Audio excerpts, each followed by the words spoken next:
And I'm one of those people that if I'm told that it can't be done, I just, with Defiance, I'm going to make it happen.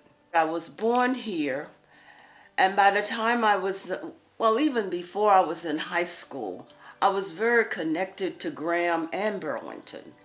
Even if you lived in the rural part of Alamance, my address was Route 2 Graham. And we would come to town every week. But my connection to Graham grew as by the time I was in high school, I was in Graham every day.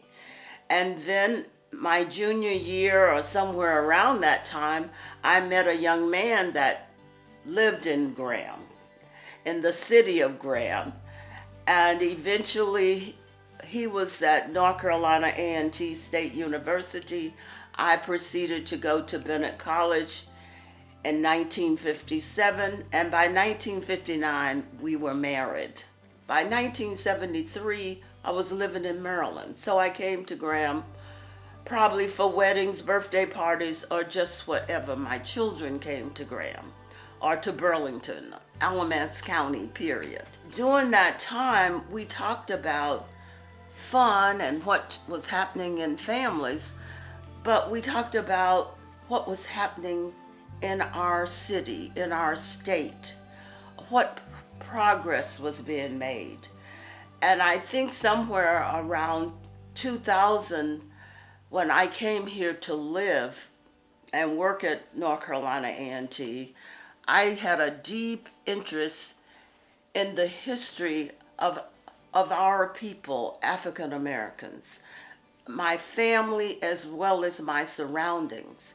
And one of the things that I knew African Americans were very devoted to in Alamance County, in the area I lived, was our school. People often talked about what was going on at the school, and many other classes were having reunions. And plus, other schools were being developed.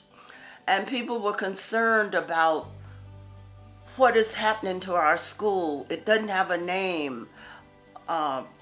We don't have any trophies left. All the mascots are gone. Well, during that time, I began to think, what can we do to retrieve that history?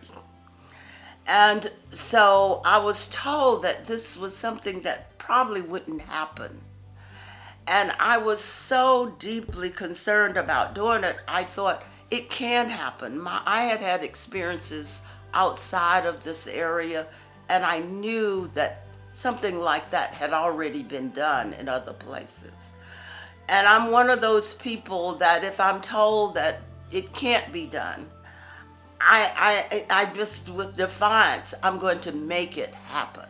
And so as we talked about what was going on in the county, human resources, human relations, the NAACP, all kinds of things we would talk about. The Republican Club, the Democratic Club, you name it. So as I engaged them, we decided to have a meeting at the Golden Corral where we were going to invite people who were not our classmates, who came from other schools, not other schools, other classes, going back as far as we could. And so one of the persons who, well, that day we had probably about 30 people. I had found out that the marker would cost $2,400. And we were going to see what we could do to raise money at this meeting. Maybe have a big banquet and charge for it. And eventually one of my classmates stood up, and she's Dr. Conyard. She stood up, and she had lived in New York and worked there, and she said, why don't we just give $50 a piece? And by the time we were ready to leave, we had somewhere around $900. And from there, as the word got out, we got donations from people that I didn't even know, from people at Central, from other classmates. And so we had the money for the marker. That was established, but we can still work here, connect, engage, and then belong. And I do feel that I belong here. Even though I live in Maryland now, my soul rests here. My ancestors are here. They have helped build this place. We have worked for so many people.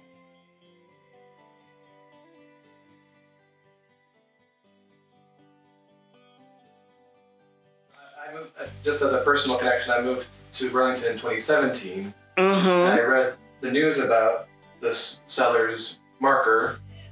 And in fact, that was what inspired me to get in touch with Jane Sellers, who was the late Jane Sellers, who was Mm-hmm. founder of the African American Cultural Arts History Center. And that's kind of how I got involved in this work. So indirectly, your work also Cadets. inspired this project itself. So it comes full circle.